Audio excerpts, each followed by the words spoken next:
അസ്സലാമു അലൈക്കും പ്രിയമുള്ളവരെ, പുതിയൊരു വീഡിയോയിലേക്ക് അവർക്കും സ്വാഗതം. ഇത് ഇവിടെയല്ല, ഉത്തരേന്ത്യയിലെവിടെയോ നടക്കുന്ന കാര്യമാണ്. ഇത് നബിദിനാണെന്ന് പറഞ്ഞുകൊണ്ട് ആരും പ്രചരിപ്പിക്കേണ്ടതില്ല. ഇത് ഷിയായിസത്തിൻ്റെ ഭാഗമായിക്കൊണ്ട് ഷീകൾ നടത്തുന്ന മുഹറം 9, 10 അത് അനുബന്ധിച്ചുകൊണ്ട് അവർ നടത്തുന്ന ആഘോഷത്തിൻ്റെ ഭാഗമാണ്. അവിടെ നടക്കുന്നത് അത് കനലാട്ടമാണ്. കനലാട്ടം എന്ന് പറഞ്ഞുകൊണ്ട് ഞാനിത് ഡയറക്റ്റ് ഒരു ഭാഗത്ത് കണ്ടിട്ടുണ്ട്. അത് നമ്മുടെ നാട്ടിലുള്ള ഇതര മത ആദർശത്തിലുള്ള ആളുകൾ കനലിൽ ചാടും ഓടുകയൊക്കെ ചെയ്യുന്ന സംഭവങ്ങളുണ്ട്. ഇത് ഇസ്ലാമിലേക്ക് എന്നാണ് വന്നതെന്നുള്ളത് എനിക്കറിയില്ല. അള്ളാൻ്റെ റസൂലും അള്ളയും പഠിപ്പിക്കാത്ത ഒരു വിഷയമാണ്. അപ്പോൾ ഷിയാക്കൾ നടത്തുന്ന കാര്യമല്ലേ, എന്തിനാ ഇത് താങ്ങിപ്പിടിച്ച് വരുന്നേ എന്ന് ചോദിച്ചേക്കാം. ഇത് പല ആളുകളും നബിദിനത്തിൻ്റെ ഭാഗമായിട്ട് എന്ന് പറഞ്ഞുകൊണ്ടാണ് പ്രചരിപ്പിക്കുന്നത്. ഇതിലൊരു ടെക്സ്റ്റ് ഉണ്ട്, അതാണ് എന്നെ ഇതിലേക്ക് എത്തിച്ചത്.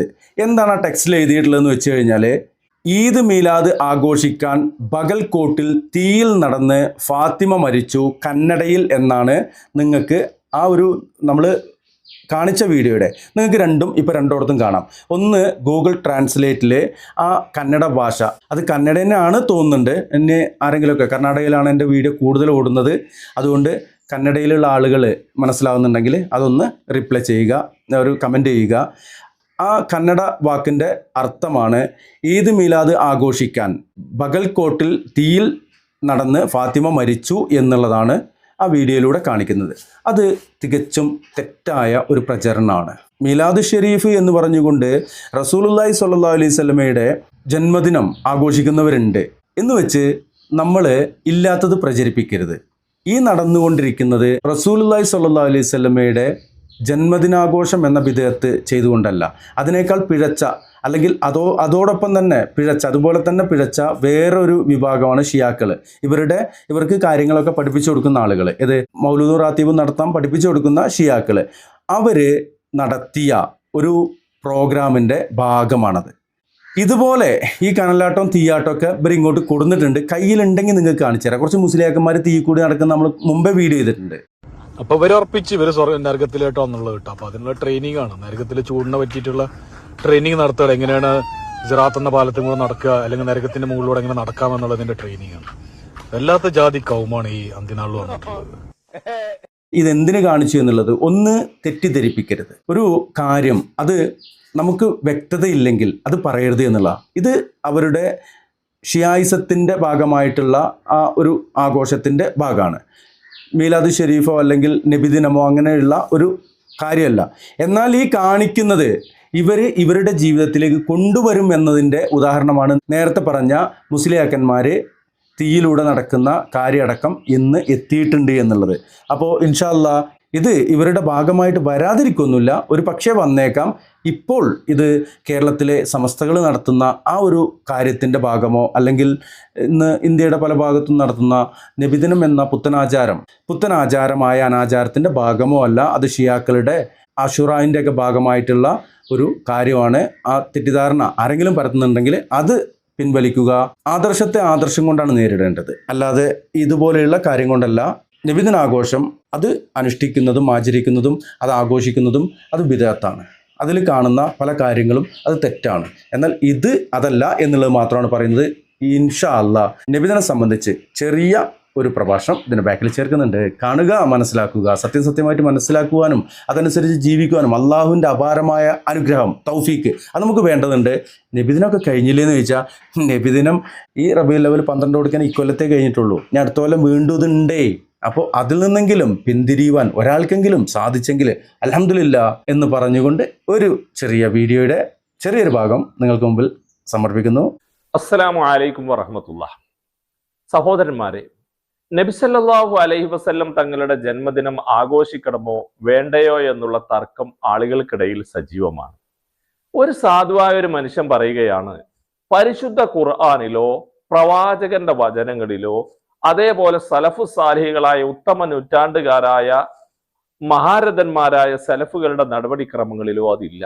നബിക്കും അറിയില്ല, സഹാബത്തിനും അറിയില്ല, താബികൾക്കും അറിയില്ല, തബഴ് താബികൾക്കും അറിയില്ല. ഇവർക്ക് ആർക്കും അറിയാത്തതുകൊണ്ട് ഞാനത് ആഘോഷിക്കുന്നില്ല എന്നൊരു മനുഷ്യൻ പറഞ്ഞാൽ അവനെ പറ്റി എന്താ സുഹൃത്തുക്കളെ പറയാം?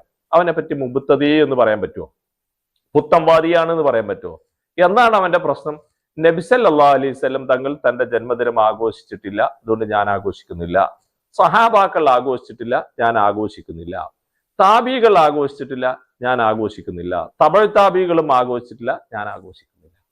ഇനി ആർക്കെങ്കിലും ഇന്ന് ആകാശത്തിന്റെ ചുവട്ടിലോ ഭൂമിയുടെ മുകളിലോ ഏതെങ്കിലും ഒരു ഗ്രന്ഥത്തിൽ ആധികാരികമായി ഇസ്ലാമിന്റെ നാലാലൊരു പ്രമാണം ഉദ്ധരിച്ചുകൊണ്ട് സഹാബത്തോ താബികളോ തബഴ് താബികളോ റബീഉൽ അവ്വൽ 12-ന് പ്രവാചകന്റെ ജന്മദിനം ബലിപെരുന്നാളിനെക്കാണ് വലിയ ആഘോഷമായി കൊണ്ടാടേണ്ടതാണ്, അന്നത്തെ രാത്രി ലൈലത്തുൽ ഖദറിനെ കാണാൻ പുണ്യമുള്ളതാണ് എന്ന് ഏതെങ്കിലും രേഖയിൽ ഇന്ന് വരെ ഒരു കുട്ടിക്ക് പറയാൻ സാധിച്ചിട്ടില്ല.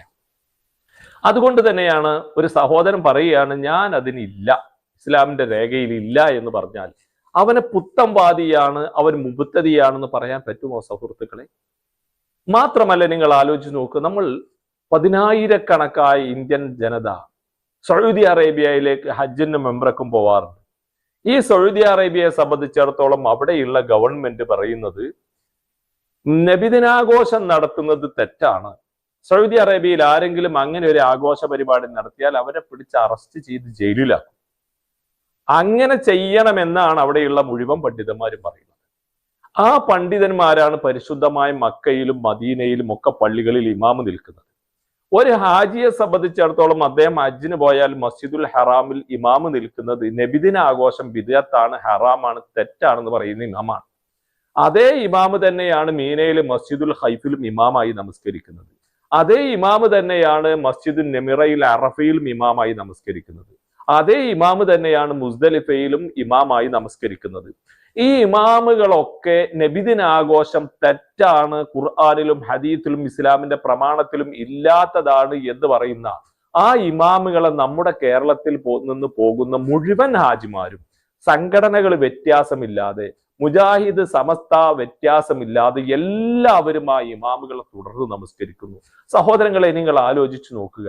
അങ്ങനെ സൗദി അറേബ്യയിൽ നമ്മൾ ചെല്ലുമ്പോൾ അത്തരം കാര്യം പറയുന്ന ഇമാമിനെ മുബത്തദിയാക്കി ആ ഇമാമിനെ തുടരാതെ മാറി നിൽക്കാതിരിക്കുന്ന മനുഷ്യന്മാർ കേരളത്തിൽ വരുമ്പോൾ നബിദിനാഘോഷം തെറ്റാണ്, അത് ബിദ്അത്താണെന്ന് പറയുന്ന ആളുകളെ മുബത്തദിയായി ചിത്രീകരിക്കുകയും അവരെ തുടരാൻ പാടില്ല എന്ന് പറയുകയും ചെയ്യുന്നത് വിരോധാഭാസമല്ലേ സുഹൃത്തുക്കളെ?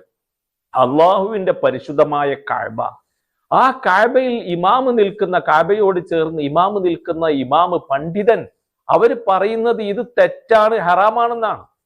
പരിശുദ്ധമായ മസ്ജിദുൻ നബവി, അള്ളാഹുവിന്റെ പ്രവാചകന്റെ റൗള ഷരീഫുള്ള ആ മസ്ജിദുൻ നബവിയിലെ റൗളയിൽ ഇമാമ് നിൽക്കുന്ന പണ്ഡിതൻ പറയുന്നത് ഇത് ബിദ്അത്താണ്, തെറ്റാണ് എന്നാണ്. ഇനി ആ പണ്ഡിതന്മാർ ബിദ്അത്താണെന്ന് പറഞ്ഞാൽ ഞങ്ങൾക്ക് തെളിവുണ്ട് എന്ന് ആർക്കെങ്കിലും പറയാൻ? റൗള ഷരീഫുള്ള ആ മസ്ജിദുൻ നബവിയിലെ റൗളയിൽ ഇമാമ് നിൽക്കുന്ന പണ്ഡിതൻ പറയുന്നത് ഇത് ബിദ്അത്താണ്, തെറ്റാണ് എന്നാണ്.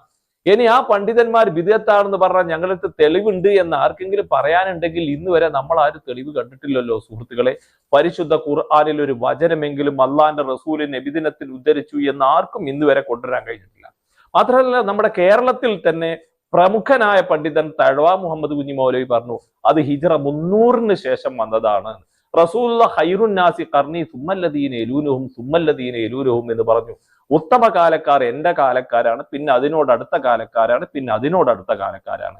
ഈ ആളുകളുടെ കാലത്ത് ഇല്ലാത്തതാണ് നബിദിനം എന്ന് കേരളത്തിലുള്ള തലയെടുപ്പുള്ള പണ്ഡിതന്മാർ വരെ പ്രഖ്യാപിക്കുമ്പോൾ ഈ വിഷയത്തിൽ നമ്മൾ തർക്കിക്കേണ്ട കാര്യമുണ്ടോ സുഹൃത്തുക്കളെ? അതില്ല എന്ന് പറയുന്ന ആളുകളുടെ പേരിൽ എന്തിനാണ് നമ്മൾ ബിദ്അത്തിന്റെ മുദ്ര ചാർത്തുന്നത്? നാളെ പരലോകത്ത് അല്ലാഹുവിന്റെ കോടതിയിൽ റബ്ബ് ചോദ്യം ചെയ്യില്ലേ? പടച്ച തമ്പുരാൻ ചോദിക്കില്ലേ, ഇല്ലാത്ത പ്രമാണമാണ് നിങ്ങൾ ഉദ്ധരിച്ചത്, പ്രമാണം ഇല്ലാത്തതിന്റെ പേരിലല്ലേ ഇവർ മാറി നിന്നത് എന്ന് അള്ളാഹു ഈ നബിദിനാഘോഷം നടത്തുന്നവരോട് ചോദിക്കുമ്പോൾ എന്ത് മറുപടിയാണ് അവർക്ക് പറയാനുണ്ടാവുക? നമുക്കൊക്കെ മരണപ്പെട്ടു പോകണം എന്നുള്ള ഓർമ്മ എല്ലാവർക്കും ഉണ്ടാവണം. അള്ളാഹു എല്ലാവർക്കും ഖൈർ നൽകുമാറാവട്ടെ. ജസാക്കുമുല്ലാഹു ഖൈറ. അസ്സലാമു അലൈക്കും വറഹ്മത്തുള്ളാഹി.